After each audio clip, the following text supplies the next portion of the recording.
एक बुद्धिशाली व्यक्ति हर कार्य को समझकर करता है। ऐसे ही हमें अपने आप से पूछना चाहिए कि मैं कृष्ण भक्ति का अभ्यास क्यों करूं? मेरे जीवन में कृष्ण भक्ति की क्या जरूरत है? पहले यह समझना चाहिए और बाद में भक्ति का अभ्यास करना चाहिए। अगर हम बिना ज्ञान और बिना समझे भक्ति करते हैं तो वो भावुकता है। ये देखिए, ये क्या संदेश देना चाहते हैं। इस व्यक्ति को देखिए, ये तनाव में बहुत दुखी है और उसके पीछे बहुत बड़ी आग लगी हुई है। इस्कॉन में हम रोज मंगला आरती में गाते हैं, संसार दावानल। ये संसार दावानल जैसा है, आग से भरा हुआ है। कहीं भी कभी भी आग लग सकती है। आग के रूप अलग अलग है, वैरायटी अलग अलग है। कभी ये आग के रूप में आती है, कभी भूकंप के रूप में, कभी सुनामी के रूप में, कभी गरीबी के रूप में, कभी रोगों के रूप में अलग अलग, कभी युद्ध के रूप में। कहीं ना कहीं कभी भी ये आग निकलती रहती है। हम हर रोज पेपर में पढ़ते हैं, इधर उतने मर गए, इधर एक्सीडेंट हो गया, इधर ये हो गया। ये आग का अलग अलग रूप है। संसार दावानल है, कहीं ना कहीं से आग निकलती रहती है। तो इस दुखों से बाहर निकलने के लिए कृष्ण भक्ति का अभ्यास करना चाहिए। यही शास्त्रिक सही समझ है। किसी को प्रश्न हो सकता है कि इस जगत में कितने प्रकार के दुख हैं?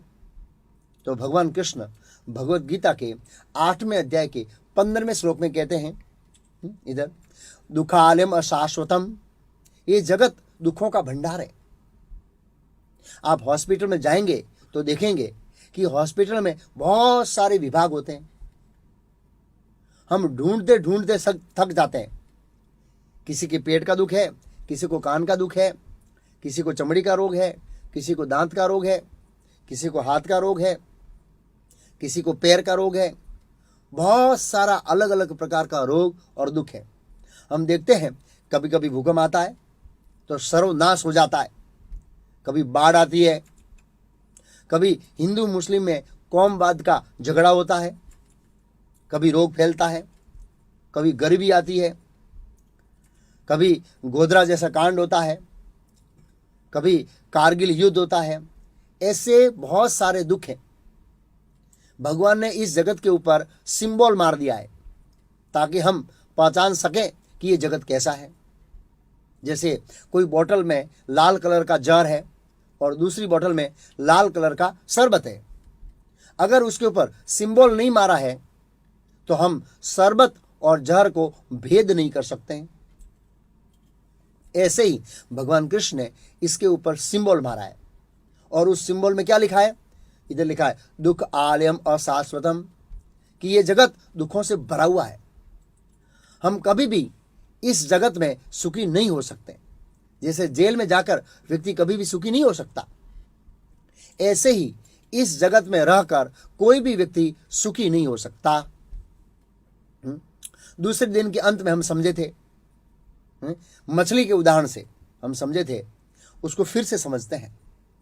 जैसे मछली को home theatre, AC car, Coca Cola, सोने की थाली में पिज्जा, डनलॉप की सैया, सोने का सिंहासन, वैभवशाली बंगला, ये जो लिस्ट बनाया है वो सब मछली को दे देते हैं, लेकिन मछली को पानी से बाहर निकाल देते हैं। अथवा तो इस भौतिक जगत की हर चीज मछली को दे देते हैं, लेकिन पानी नहीं देते, पानी से बाहर रखते हैं मछली को। तो मछली क्या करेगी? मछली तड़पेगी। ऐसे ही ये आत्मा आध्यात्मिक है। उनको ये सब भौतिक चीजें सुखी नहीं कर सकती। आत्मा का स्वभाव आध्यात्मिक जीवन है। जैसे मछली का स्वभाव पानी में रहना है, ऐसे ही आत्मा का स्वभाव भगवान के संपर्क में रहना है। हम अपना संबंध भगवान के साथ भूल गए हैं, इसलिए हम दुखी हैं। अब मैं आपको एक बहुत अच्छा फोटो दिखाता हूं जो ये साबित करता है कि इस जगत की सब चीज एक मनुष्य को मिल जाए फिर भी वो सुखी नहीं होगा। इस फोटो का आप ध्यान से देखिए। इसके पास क्या क्या है?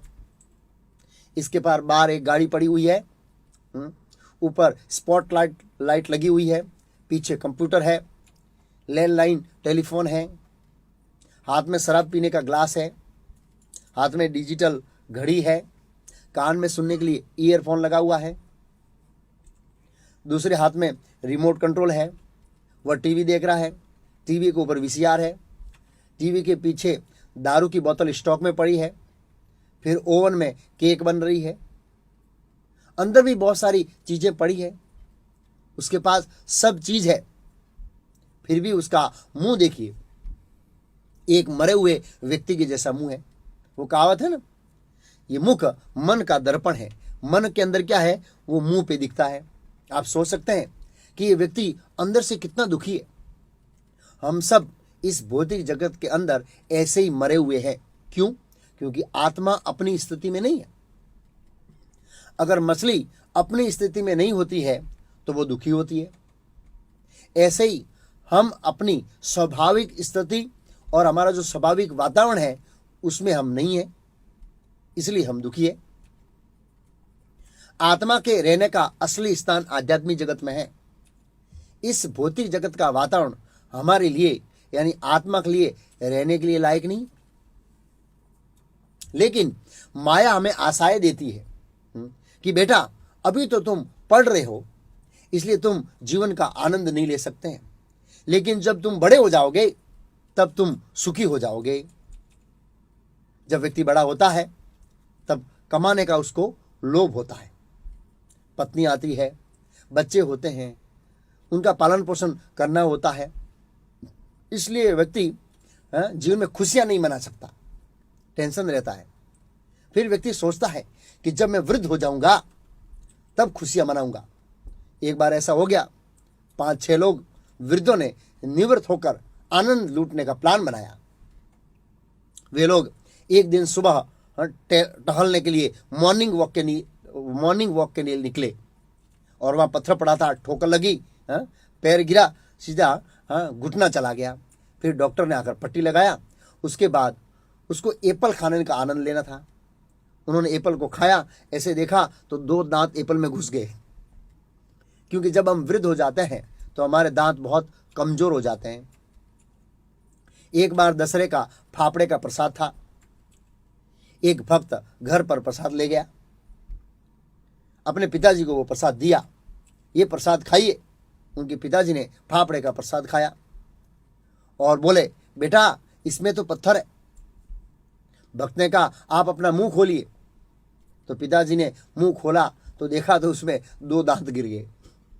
भक्त ने कहा, पत्थर नहीं है पिताजी, आपके दांत गिर गए। हालांकि फाफड़ा बहुत मुलायम होता है, फिर भी 2 दांत गिर गए। तो वृद्ध अवस्था में ऐसा होता है। फिर जब वो चलने लगे एक बार और डाइनिंग टेबल था, उसकी कुर्सी आंख पर लगी तो सीधी आंख चली गई, सीधा हॉस्पिटल में एडमिट हो गए। फिर डॉक्टर लोगों से उसने पूछा, अरे भाई मैंने पूरी जिंदगी सुखी होने का प्रयास किया, फिर भी मैं सुखी क्यों नहीं हुआ? डॉक्टर एक दूसरे के सामने देखने लगे सब लोग, क्योंकि डॉक्टर लोगों के पास भी सुख नहीं है। हमारी इस्कॉन में एक सर्वभौम दास है, वे बता रहे थे कि एक बार वे हॉस्पिटल में गए एक सेमिनार देने के लिए। तब वे डॉक्टर लोगों से पूछने लगे, भाई तुम्हारे जीवन का उद्देश्य क्या है? तो डॉक्टर लोग तुरंत जवाब देते हैं, लोगों को सुखी करना। सर्वभौम दास फिर पूछते हैं, क्या आपके पास सुख है? तब सब डॉक्टर के मुंह ढीले हो जाते हैं। क्यों? क्योंकि डॉक्टर के पास सुख नहीं है। डॉक्टर को भी रोग होता है, डॉक्टर को भी जन्म मृत्यु जरा व्याधि का रोग भुगतना पड़ता है। तो कहने का मतलब यह है कि माया हमें लालच देती है कि ये मिल जाएगा तो तुम सुखी हो जाओगे, वो मिल जाएगा तो तुम सुखी हो जाओगे। इसलिए हम भौतिक वस्तुओं के पीछे भागते रहते हैं। अब मैं उदाहरण देकर समझाऊंगा कि हम कैसे भौतिक सुख के पीछे भागते हैं, फिर भी भौतिक सुख हमें मिलता नहीं है। एक बार एक धोबी का गधा चलता नहीं था। धोबी गधे को बहुत मारता था, तो भी गधा चलता नहीं था। इधर देखिए, धोबी ने सोचा कोई इसकी तरकीब निकालनी पड़ेगी। धोबी ने क्या किया, घर में जाकर एक गाजर ले आया और गाजर को लकड़ी के नीचे बांधकर गधे के सामने लटका दिया और गधे के मुंह से 5 इंच दूरी पर रखा। गधा सोचता है अभी खाने को मिलेगा, अभी खाने को मिलेगा। लेकिन गधा जैसे जैसे मुंह आगे करता, वो उसका मालिक धोबी उसको लकड़ी को आगे करता, धोबी लकड़ी को आगे कर देता। फिर धोबी नदी किनारे जाता, उस गाजर को थैली में डाल देता, खाने नहीं देता, गधे को खिलाता नहीं। धोबी कपड़ा धोता, अभी कपड़ा धुलने के बाद उसका वजन दुगुना हो गया। फिर गधा नहीं चलता था। गधा फिर सोचता है अभी मिलेगा, अभी मिलेगा, अभी मिलेगा। ऐसे करते करते धोबी घर पहुंचता है। मालिक घर में जाकर उस गाजर का सलाद बनाकर खा लेता है और गधा देखता ही रह जाता है। हमारी परिस्थिति ऐसी है, हम इस भौतिक सुख से आनंद प्राप्त करने के लिए हमेशा दौड़ रहे हैं, हमेशा दौड़ रहे हैं। अभी आनंद मिलेगा, बस अभी मिलेगा, बस अभी मिलेगा। ऐसे दौड़ते दौड़ते अंततः हम मृत्यु से भेंट करते हैं, लेकिन हमें आनंद कभी भी मिलता नहीं है। इसके बारे में एक वीडियो है जिसमें एक बच्चा फ्रीज के ऊपर से बिस्किट लेने का कठिन प्रयास करता है। आखिर में उसको बिस्किट मिल भी जाता है, लेकिन बच्चा खाने की परिस्थिति में नहीं रहता है। इस वीडियो को आप एकदम ध्यान से देखने का प्रयास कीजिए, एकदम ध्यान से।